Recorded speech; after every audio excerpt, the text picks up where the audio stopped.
Today marks the inauguration day. It's this daily radio program called Revive Our Hearts. I didn't really know what to expect as a new wife and a new mom. I was questioning everything. There was many things that God wanted to work in my life. There was many things he wanted me to understand. You know, at a tender age of 13, like my heart was just so hungry for Jesus, and I was so hungry just to know him more. Well, this is a very exciting day. I was really going through a trial in my life, and I was driving down the highway, just happened to be flipping through the radio, and all of a sudden, a voice came on. What we really are comes out in the desert. Just gripped me. And I thought, I have to hear this. I probably was like 14 or 15, and since then, I would listen to Revive Our Hearts all the time. What we think and believe about God is fundamental to every other area of our lives. It was Lies Women Believe, and I read it, and it stepped all over my toes. It impacts everything about our lives, our relationships, what we believe about God, whether we realize that or not. It really helped me understand God's vision for biblical womanhood. A vision of the beauty, the value, the goodness of God's created plan for us as women. It was the first time I've ever heard of what biblical womanhood looked like. I was just so being fed.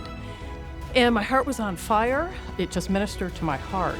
Only the Spirit of God can do what needs to be done to bring breath and life to these lifeless bones. I went to the very first conference in Chicago in '08.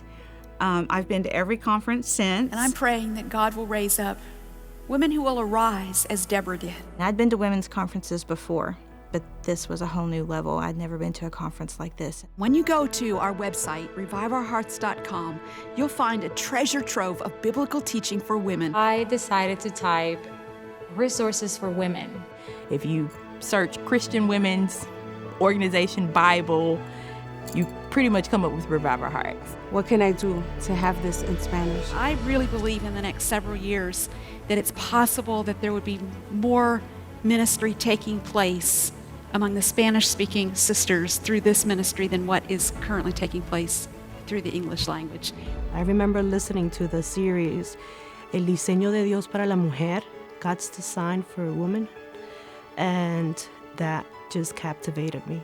La mujer que es sana en su fe tiene un alto grado de confianza en Dios. Just to see a woman who has been so faithful to God and constantly saying, yes, Lord. It just ignites in me this desire to love Christ. I've been doing the Women of the Bible series, and just to see the growth and to see people dig into the Word, it can't help but change you.